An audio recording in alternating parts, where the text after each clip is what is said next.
Welcome, Black Hollywood Live fans. On today's Fit Club, we talk mindful eating, the benefits of yoga, and the journey of self-mastery workbook with Corey Taylor from Fit to Fat to Fit. Stay tuned for more. You're tuned into Black Hollywood Live, Fit Club. Mama, ooh, I like this song. All right, we are grooving tonight on Fit Club with our lovely guest, Mr. Corey Taylor from Fit to Fat to Fit. Now, we had him on before, but he is now an author. So we are going to talk about his great book, The Journal, a Self-Mastery Workbook. And any of you watching who want to win this, you can, but you got to tune in for the rest of the show, and we will let you know how. Of course, you guys can find me online at fitwithfallon.com or at fitwithfallon. Shaka, where can they find you? You guys can find me at Shaka Strong on Instagram, Twitter, and Snapchat. And Corey, where can they find you? You can find me on Instagram 24/7 at I am Corey Taylor, CoreyTaylor. And he means literally 24/7 because I will look at your stories and I'm like, how is he still up? Still working out, still coaching, still riding, and then I go to sleep, wake up, and you're still going. So it's like literally 24/7. Yes. Now, energy. When you are up 24/7, do you ever have those temptations like everybody else? And I know on Fit to Fat to Fit, we kind of experience some of them. But now that you're back to fit, do you find yourself late at night running to the fridge and eating mindlessly? Hell no. No, not at all.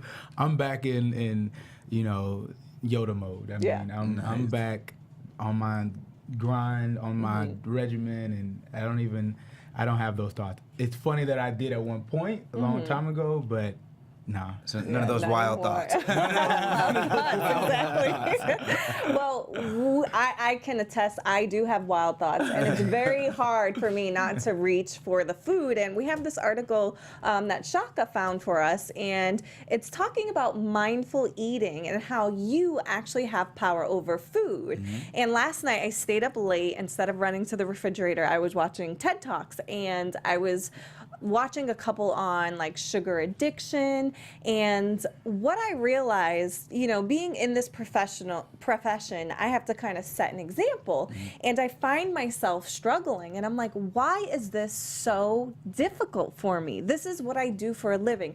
This is what I preach. I've gotten, overweight and came back. Why do I still struggle with this? And the TED Talk that I was watching, she made a very, very profound point, is that people are paying billions and billions of dollars, well, I shouldn't say people, but I should say the food industry, to give to scientists to make food addictive. They want to food, especially sugar, is 8 times more addictive than cocaine.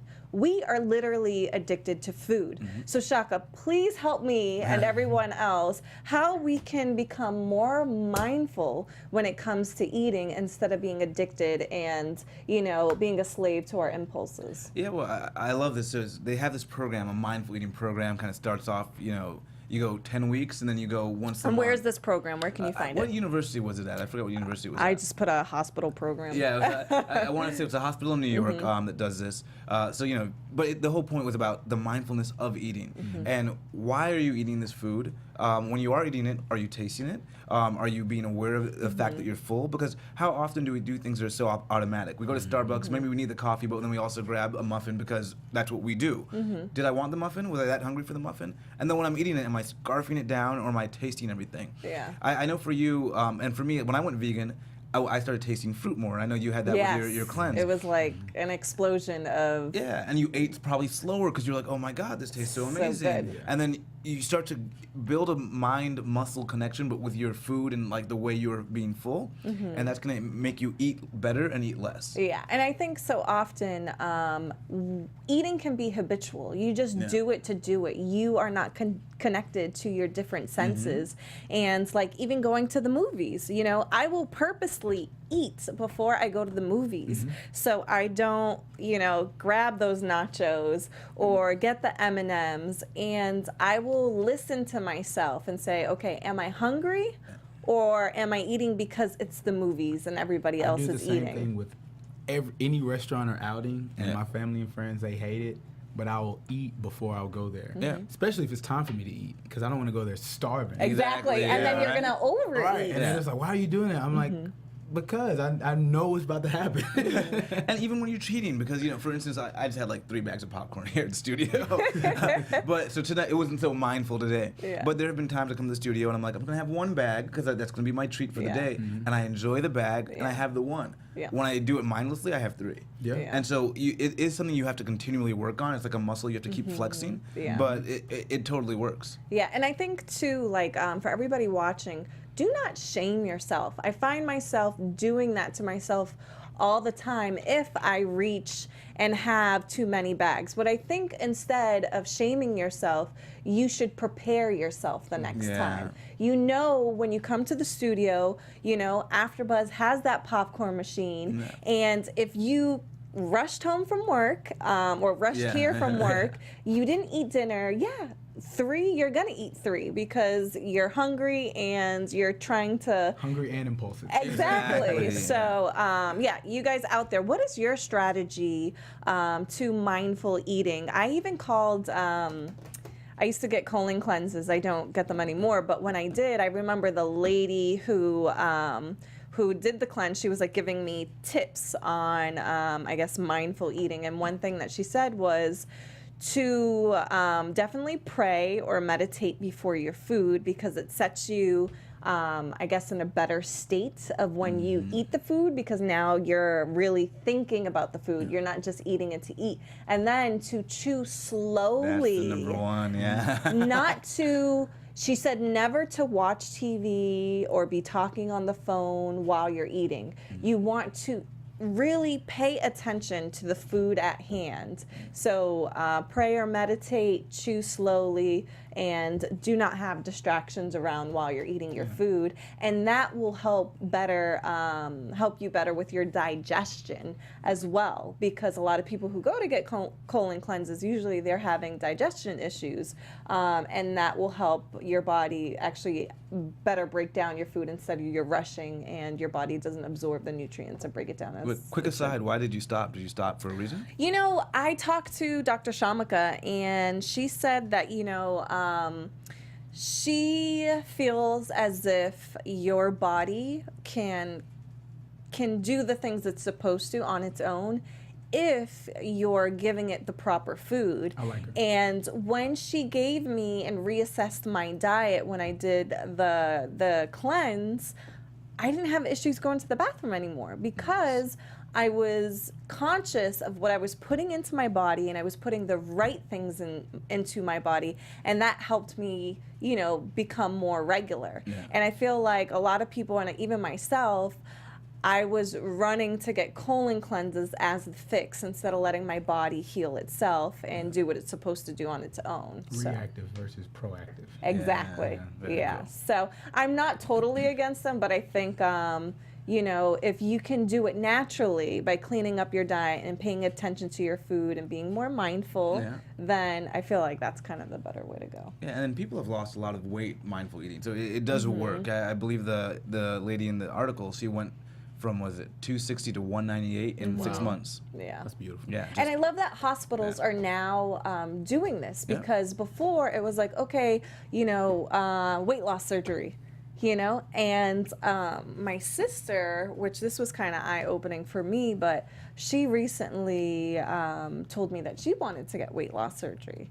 And, of course, I encouraged her not to, work with me. And she said, actually, I do want to work with you because the weight loss surgery center says I have to lose 10 pounds before I can get it done. I'm like, okay, well, let me use that as maybe, get the bait to really kick. So I'm like, hey, if this is going to motivate her to work with me and then maybe not do that, then I'll take it. But I do like the fact that hospitals are awakening. Yeah. They're not, they're not so quick to say, okay, everybody gets weight loss surgery. They're saying, okay, you got to lose some weight. Because you know what I think too, and my aunt is a nurse who works in geriatrics, what she finds is a lot of her patients who do get weight loss surgery, they have complications. Yeah. And it's because they gain the weight back because they didn't change those eating habits.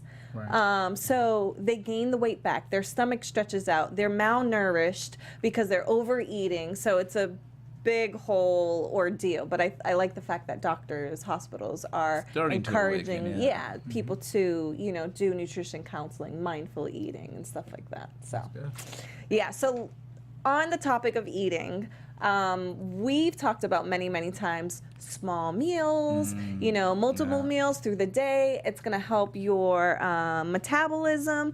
But new theories are showing that eating, bigger meals only a couple times a day is actually not as bad as, or equivalent to eating multiple meals, small meals throughout the day. Shaka, tell us more about this finding. Well, I've been telling people this for years because people, I got in the fitness industry, have 6 meals, 7 meals a day. But I was like, I'm fit and I've had 3 square meals all my life. So just the anecdotal evidence told me that might not necessarily be true. And then I'd seen some earlier studies that said, calorically, it's going to make no difference. If you're having the same amount of calories in your 3 meals as you have in the 6 meals, if you're in a caloric deficit, you're going to be leaner the next day. Yeah. End of story. Have you had, because I always get that question, I'm just like, as long as the calories are right and the macros are right, you'll achieve your goals. Well, here's what I proved. I actually was fasting for about 20 days. I ended it maybe a week ago almost. Mm-hmm. Oh, okay. And I only was allowed to eat between sunset and sunrise. So 8 p.m. Is that to Ramadan? 5 a.m. Yeah, 8 p.m. to 5 a.m. And I did not lose weight. I didn't lose the energy. I was eating the same amount of calories during that window as I was throughout the whole day before. And that plus, the idea of intermittent fasting, it's all relative. So I don't necessarily think that's a new theory. I think that's just knowledge that we're just now kind of understanding. Also, not to get too deep, but the food industry wants you to eat like every 3 hours. Yeah. It's not really, And I like that you point that out. it's not about your goals. It's about the consumption. So you really can get away with breakfast, lunch, and dinner and water and meditation at night and be just fine. Athletes do it. So yeah, I'm pro fasting for sure. Yeah. And they found if you skip breakfast, people say, I gotta have breakfast to kickstart my metabolism. Yeah. They found if you skip breakfast, you actually consume less calories in the day, regardless. So even Most though you people might need make to up skip for it, breakfast. Yeah. it's not as much as a breakfast. And to be honest, I am a early morning workout person. I have to work out 6 a.m. every morning. I cannot consume a big meal that early. It is too much. It's not until lunchtime that I can sit down and have a big meal. So I have to have a shake or something small because it's just too much for me. And I found that too, that I actually will eat less during the day because, like you said, if you try to force it, then you're overeating. But I think what we've learned on this show too is to each its own. You are on this fitness journey to discover what is best for you. Exactly. We will give you the information. We will give you the knowledge, but you need to take it in your hands and find out what works for you because it is not the same for everyone. Yeah. I know clients who they will die during a workout if they do not eat anything. Fasted cardio is like my best friend. Yeah. So, everybody's different. That's the beautiful thing about it, though, is that everyone is different. There's a lot of perfect algorithms that can work for anybody, but you have to give it perfect effort.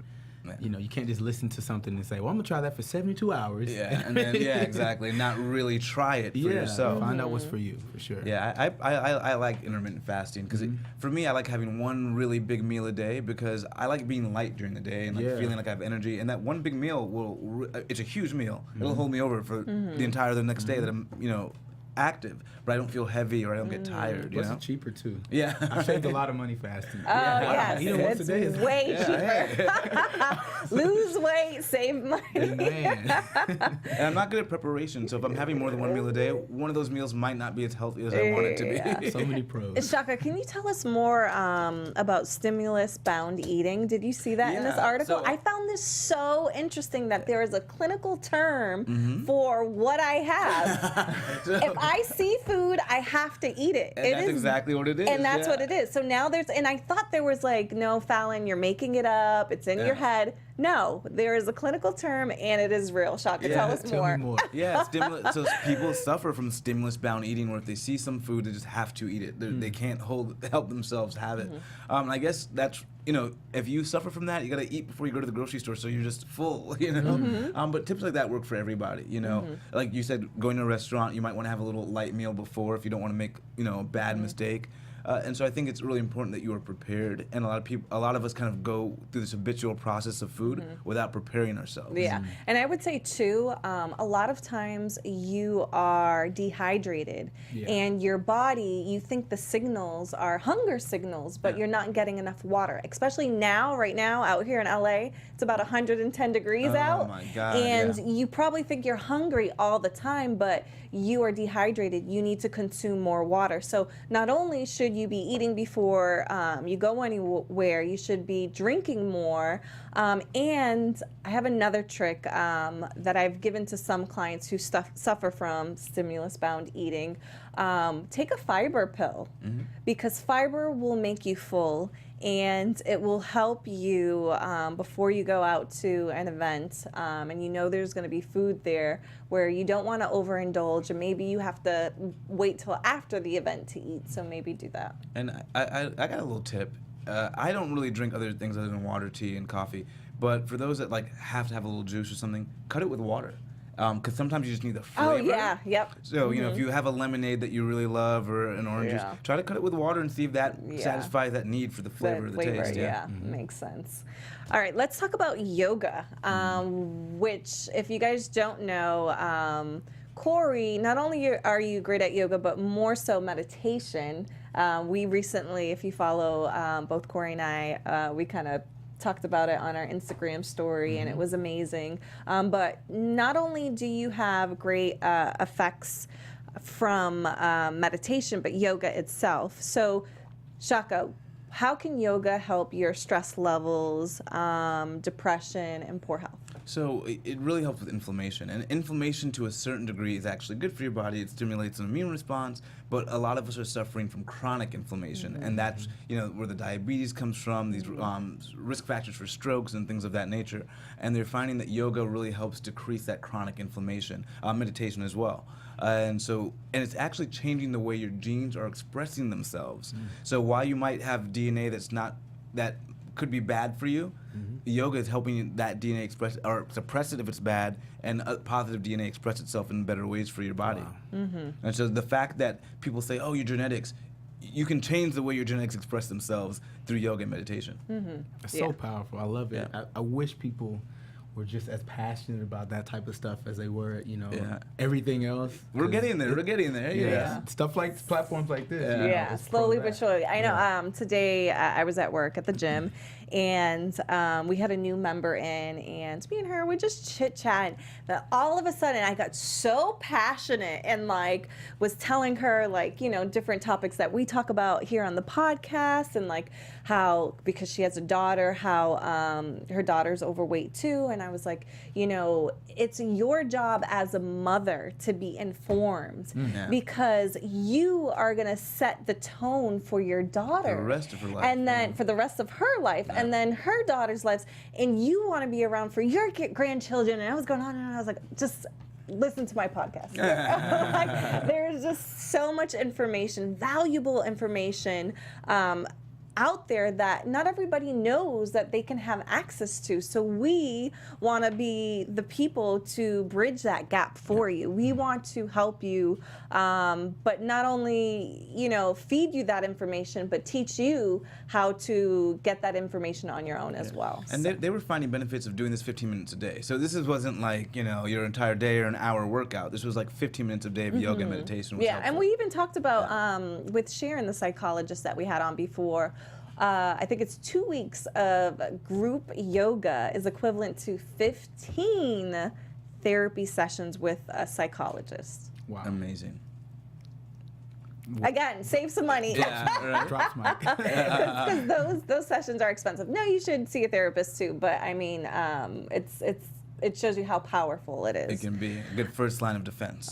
So let's talk about more surprising health benefits that yoga has. Right now, there's 31 million adults that are actively participating in yoga. And these studies have shown that they've helped with many, many things, including chronic pain, coronary artery disease, asthma, diabetes, lymphoma, breast cancer. So now we're beyond helping the depression. We're beyond, those type of things, and even the genes that are affected. Turning on. Yeah. So, Shaka, how does it even get to that deep of a level where these diseases are being helped from yoga? Well, I think it's just the idea of activity, and then the static stretching is very helpful. And I think yoga drops you into that mindful place. So now you're going to be doing the mindful eating without even necessarily making the connection that you are. And I think that's what's important, is that when you're looking at your fitness lifestyle, it's got to be on all fronts. It's going to be the food, it's going to be the way you're training, it's going to be the yoga. You need that mental health. And so I think that's it's all correlated to one another. One can't exist without the other. Yeah. I know on Amazon for your book, it says more about the author. And one of the things it says about you is that you are a holistic teacher. Yeah. Explain more about that, because all this intertwines with yoga, meditation, that mind-body connection. Yeah, for me, and especially for my clients, it's all about, like you said, the mind-body connection. So I teach people how to bridge that gap so that you are responding accurately to what your body's telling you. You're not eating impulsively. You're eating for the things your body needs, whether it's going through pain, fighting disease, fighting a cold, feeling a cold coming weeks ahead of time, and knowing my vitamin C has to go up.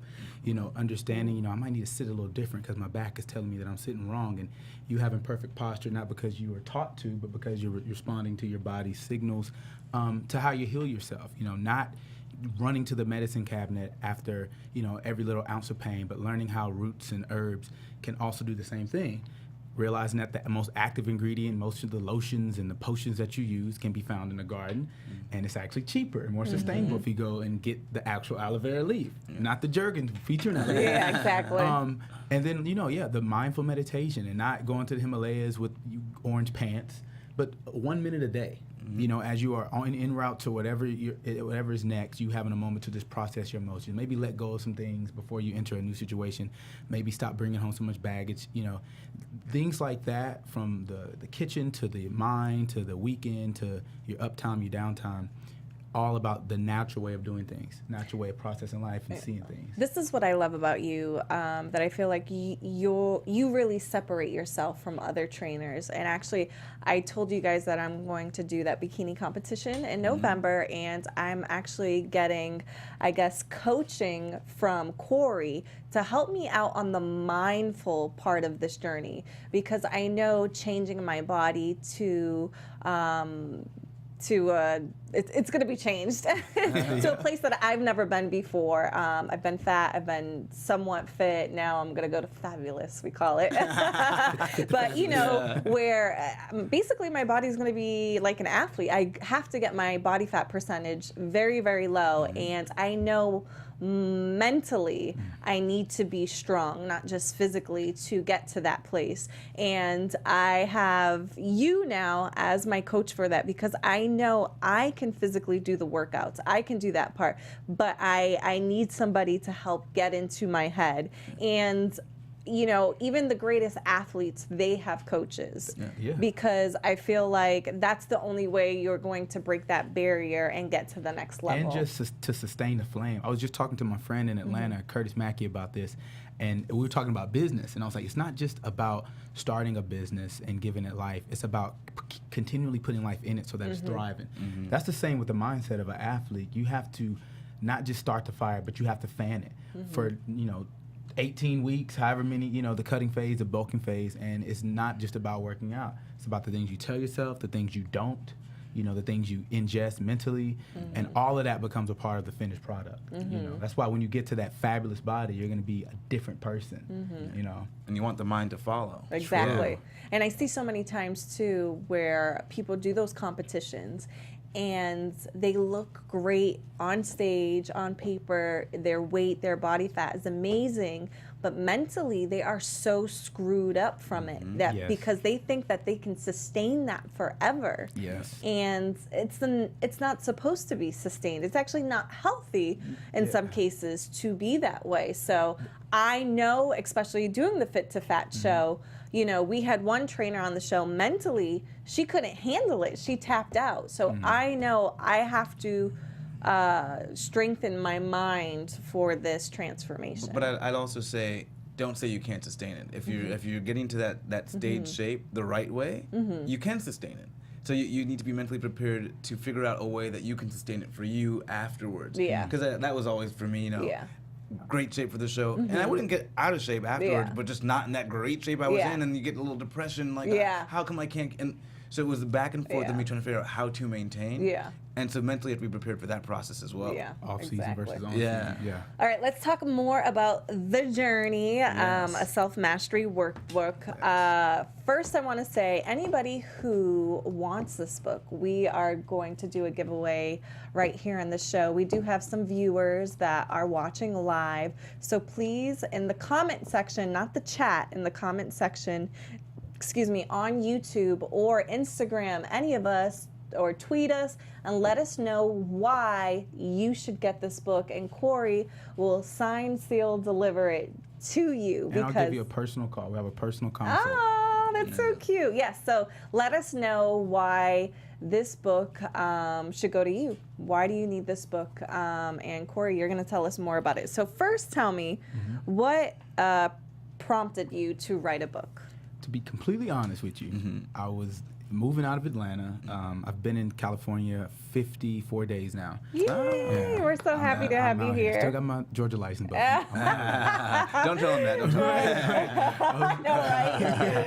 I was moving out of Atlanta, and the Obamas were leaving office, and I was like, man, you need to change. That too. But I was like, man, I feel like as soon as he left, I saw a prompt about them dropping like a memoir of the things that, I guess he's entertained or thought or went through since he's been in office. And I know I'm reaching here, but I was like, I've been serving Atlanta like the president, for 8 years. I've been 2 terms here. The president of the ATO. I'm saying, I felt like I put in those presidential hours. So I was like, what do I have to show? Yeah. I mean, all the lessons I've learned, all the things that I've done, what do I have to show? And I said, I feel obligated to create not just a book to say I did it, but something that can serve as, the show and prove of everything that I talk about online, everything that I do on a day-to-day, but something tangible.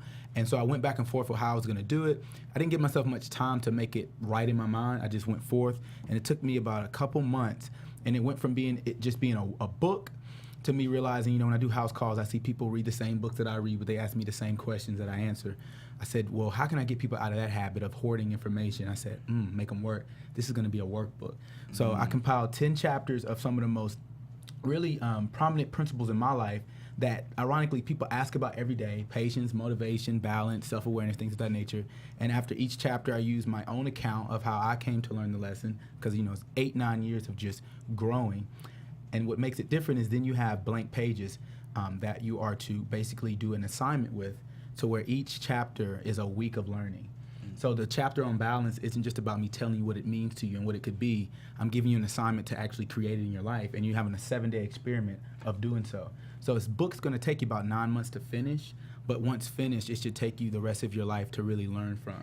Now let me read you the back of the book, and Read this is what I love. It says, "Where are you in your life? Are you where you are meant to be, or are you heading in that direction? Are you who you are meant to be, or are you not done growing yet? Take a weekend to read this book, a year to practice its principles, and a lifetime to master them.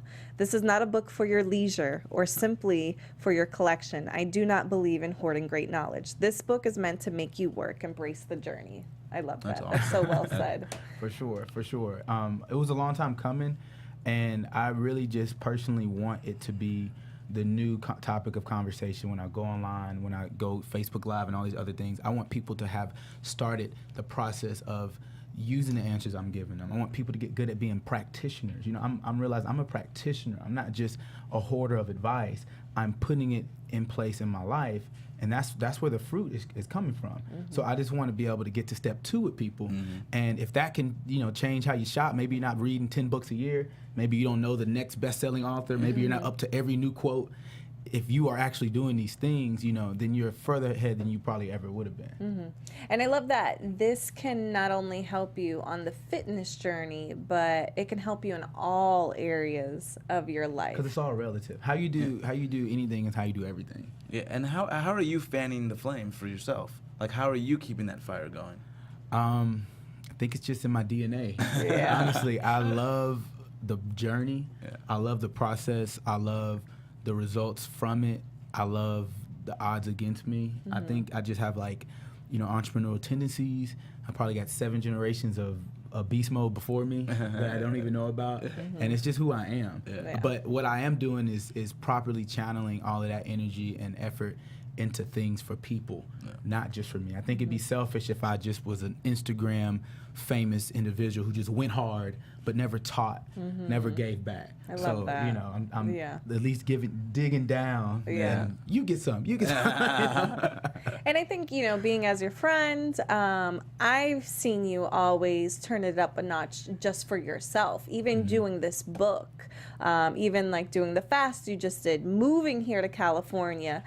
Not only are you pushing your clients to do new things, but I never see you at a standstill. You're always like, okay, what's next? What's the next, challenge that I'm going to give to myself? And I feel like doing that, even with myself, I feel like that gives life to your clients. When I did that fast with Dr. Shaka, and then I went to a psychology retreat, and all those things that I learned, then my client was doing raw vegan fast. And then, you see them because you're pouring into them, you have new life. So I told my clients that. I mean, honestly, in Atlanta, I love you, but I told my clients that me moving to California is going to actually be the turning point for a lot of you guys, especially with your goals. Because I'm here, I'm overseeing everything you're doing, but how can I prove that the program was effective, that your life changed if I'm still here? Not to say I can't come back. I mean, it's a free country, I can do whatever I want. But I said, for some of you, while you'll miss me, you'll look back 20 years from now and be like, that was actually the best thing for you.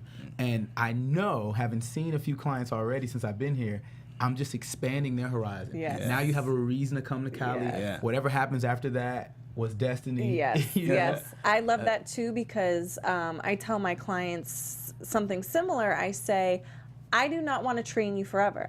Honestly, I don't. I want to give you the tools so you can learn. I want to get you to your goals, and then you can flourish from there. Yes. I don't want to hold your hand forever. I want to touch as many lives as possible. Yes. I don't want to be stagnant and train the same, 10 clients, because what does that prove to me? That you need me. No, you don't need me. I'm going to show you how you could do it on your own. I want to know, what was the hardest part, two-part question, I guess. The hardest part writing this book, The Journey, and maybe the hardest part of your journey thus far. The hardest part of writing it, honestly, was combating my intense ADD. So when I tell you I had to, move from Atlanta, and I was at my mom's house for about 3 weeks, and that's where I got the majority of my writing done. And then coming here for those first 3 weeks, not having a car, not having any really clients, really. I didn't start the program till later on. Just literally putting every single day for 2 months into it and refusing to distract myself. Yeah. Personally, that was hard. I mean, that's not a big window of time, But if you're talking about every day, all day, it's a lot of hours. So that for me was crazy, and I realized that about myself. I was like, wow, like I actually have a process. Like I have to skate for a couple hours. I got to play with my dog for 30 minutes. Then I come back to it. You know, it takes 4 cups of tea. You know, it was like I learned that. But that was what was the one thing. But you said the hardest part on my journey. There really aren't any hard parts. I feel like everything is just about acceptance and patience. So that's a lesson I think we all are going to spend our life learning. But me accepting things as they are and being patient for things that are going to change, especially being a young person, I mean, there's so much testosterone and energy built up. You know, I'm constantly wanting more, but just, you know, sitting my butt down and allowing things to be sometimes, or just looking at what I've done and realizing, okay, maybe ahead of myself. Maybe it's time to be a farmer and look at what I've already created and refine that versus, you know, so that's a constant thing that I do my best to try to stay in the middle of, accepting things and being patient for what's to come. Now, what are some of your favorite books or authors that inspired you to get down and write your own book? Well, he's actually a businessman. His name's Gary Vaynerchuk, Gary V. Oh yeah. Oh yeah. And you already know if you're on my Insta story, that's my coffee. Like, and really him is just about strategizing, you know, what you already are, so that you're not stagnant. So things like, you know, I'm already putting chapters upon chapters on Instagram. I mean, one guy told me, he was like, bro, you write a lot on Instagram, but I read it. I was like, that's what you worded. I was like, if I'm already doing that, what's stopping me from making a short read? I mean, instead of thinking about making an autobiography, it's 10 chapters. That's good enough for somebody. So things like that, and I listen to him and I watch him, and things like that really get me going. As far as books and stuff, I'm actually going backwards. I'm actually back into like the Bible. So I'm looking at like the book of Proverbs, and I'm realizing that was the first self-help book. I mean, I don't know if you guys Proverbs. The book of Proverbs. You know, so I'm going backwards, and I'm doing things I was doing when I was like coming out of college, like Socrates and Aristotle, looking at just the basic level of understanding and working on myself. And not really trying to get high on the latest, greatest author, because they're all great. Everyone's talented, but there's one source. You know, so I just try to tap into that and keep my head down. You know. Now, being a fitness entrepreneur. Fitrepreneur.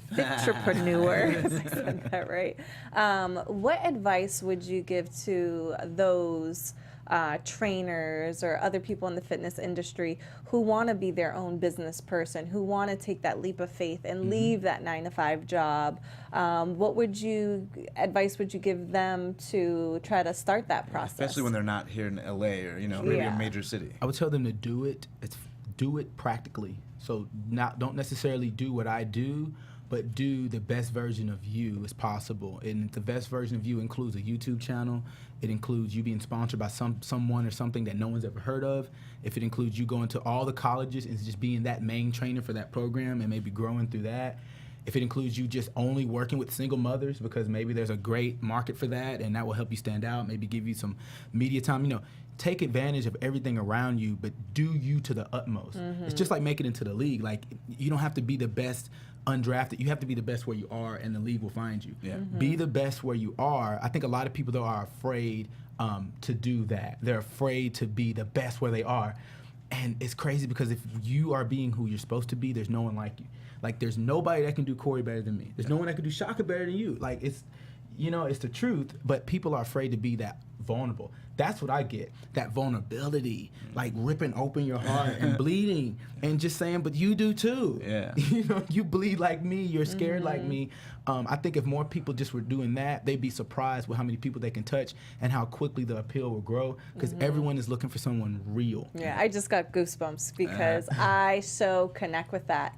And I feel like, you know, it's the hardest thing to do, but I feel like everybody wants that connection. And I feel like whatever profession you're in, you know, whether you're a trainer or you own your own sunglass shop or whatever it is, it's true connection that's going to keep those people coming back to you for more and invest in you and believe in you and trust you. You know, they say that the greatest business that you can do is with your friends, because your friends are the people that you trust. So it's building that trust and being vulnerable. Most definitely. And if you're not where you want to be, Another thing you could do is document your journey there. You know, say, I want to be the best trainer in Alabama, so this is a daily vlog of what I'm doing to get there. That is a package and a narrative in itself that then will get people to you. I run out of time, but there's so many ways. I think you just start by just doing. Yeah. And worry about being perfect when you get old. Exactly. And we got Omar commenting, saying Gary Thank Vee you, is the Omar. man. Yeah. Speak on it, Corey. No, Shout you for joining us, out to my boo, Omar, always watching. Yeah, I love him too. I joke around and say he's Uncle Gary Vee. And he's 41. He's so great. Yeah. Does it not make you feel like, yo, we got so much time? Yeah. And you know, Dude. I honestly see that's going to be you. People are going to be putting up your videos. People are going to be quoting your books. You know, when you go to Instagram quotes, it's going to be Corey Taylor. So I'm so proud of you as a teammate from Fit to Fat, as a friend. I am going to dive into this book, and you guys out there watching, again, we're going to do a free giveaway. So please comment, tweet, Instagram, any of us. Tell us why you need this book, and you will get this man to call you, sign, and send. And we want to follow up on your progress as well. So Absolutely. we are so happy to have you back in the studio again, and what a great surprise. You have your book with you. Corey, where can they find you? You can find me online 24/7, Instagram at I am Corey Taylor, IAMCOREYTAYLOR, and you find that, you found everything else behind me, I promise. Shaka, where can they find As you? always, guys, you can find me at Shaka Strong on Twitter, Instagram, and Snapchat. And you guys can find me same place, same time on Fit with Fallon or at fitwithfallon.com or here on Fit Club every Wednesday. Yeah. Thanks for tuning in, and we'll see you next time. Bye, guys. From executives Keven Undergaro, Dario Christie, Tiana Hobson, and the entire BHL staff, we would like to thank you for supporting Black Hollywood Live, the first online broadcast network dedicated to African American entertainment. For questions and comments, contact us. info@blackhollywoodlive.com. Like us on Facebook, tweet us, or Instagram at BHL Online. And I am the official voice of Black Hollywood Live, Scipio, Instagramming at KingXOBay. Thanks for tuning in. Hollywood Redefined. The views expressed here are those of the host only and do not necessarily reflect the views of BHL or its owners or principals.